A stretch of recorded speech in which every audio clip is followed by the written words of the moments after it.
Now looking at the NSE 20, back up in positive territory today, down yesterday. What are you making of the type of moves we are seeing on the bourse today? Basically, you will see the market a bit volatile for the number of coming weeks. We are in May, getting to the close of May, where most of the books closures on dividends are in. So you find most people are coming out when the books closures come in, when they've locked in the dividends. The stocks are correcting due to the dividends, like what we saw on KCB. So there'll be a lot of up and down movement as most of the books closures are terminating at the same time in May. Nothing really major that is really driving the market or pushing the market up or down, just purely fundamentals. Purely fundamentals. We've got a stock out with results tomorrow, which is SASINI Tea. What are your expectations on that front? We had the stock closing up 0.84% to 12 shillings ahead of those results. Yes, basically they're reporting their half-year results, and if you look at the structure of their revenue or their income, it's basically 60% to 70% of it comes from tea. Then the next biggest revenue area for them is coffee, then others, which is basically your dairy, horticulture, and tourism. But if you look at what has happened the first half of the year, the first quarter was good, but tea prices were still high, production was high last year. But they had a bit of effect on the shilling itself when the shilling became a bit weak. So that means their translated revenues for the first quarter were a bit lower because of the shilling that was around the 90s. But the second quarter, which is from January to March this year, we should see at least improved results on the currency side. But however, tea prices have dropped drastically during this year. They're down close to 12–13% year to date. So that will also have an impact on them as they're announcing their results. So sitting at 12 shillings at this stage, would you say this is a stock that investors should be buying into at this stage? Yes, with a dividend yield of close to 8.03%, which is currently, I think, the highest in the market.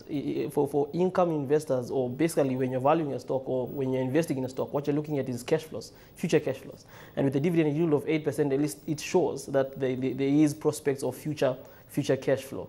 And at 12 shillings, I think it's slightly undervalued, and there is some room for minor capital gains going towards September, their full year results. Minor capital gains on SASINI Tea, but we are seeing a stock like UCHUMI supermarkets continuing to post gains. It hit a one-year high yesterday. Are you buying into that UCHUMI supermarket story? UCHUMI is basically covering up for the years that it was suspended.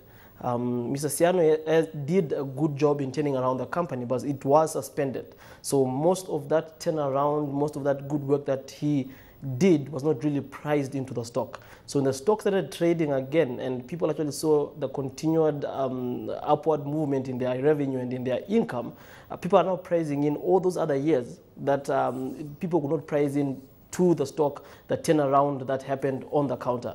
So it is a good story, but at currently 100% up, 120% up, I think it's a little bit too late for people that wanted to come into the counter. So a little too late for people wanting to come into the counter at this stage. Now, Co-operative Bank falling back in today's session, reaching levels of about down 0.7%.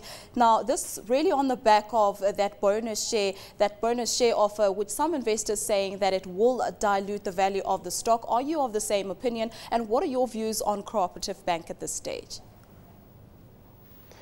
Corporate Bank is solid in terms of their business structure and their growth strategy. They're focused on their niche market, which is the cooperatives. And we all know that the Kenyan economy is where it is because of cooperatives and SACCOs. And as long as they focus there, they're really not competing with many people. They're actually a monopoly when it comes to banking the cooperatives and the societies, since they actually own the bank. In terms of the bonus issue, yes, bonus issues dilute the share price, but do not dilute basically your shareholding. In essence, you are getting extra shares at a lower price. So in essence, your value remains the same. And basically what they're trying to do is just increase supply of the stock, increase trading on the stock, makes it easier and makes the price remain affordable. Because we're in a market where people think when something is below 10 shillings, it's cheap and affordable. So you'll find you get people coming into a counter, which naturally they would not have come into. So you're saying at this stage there's nothing to worry about for Co-operative Bank? Nothing at all.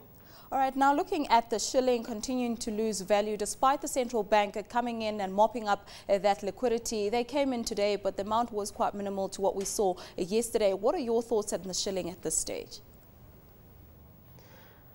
The shilling, as I always said, that the reason the shilling reason why it was where it was because of interest rates where they were, which directed investments towards shilling-denominated assets.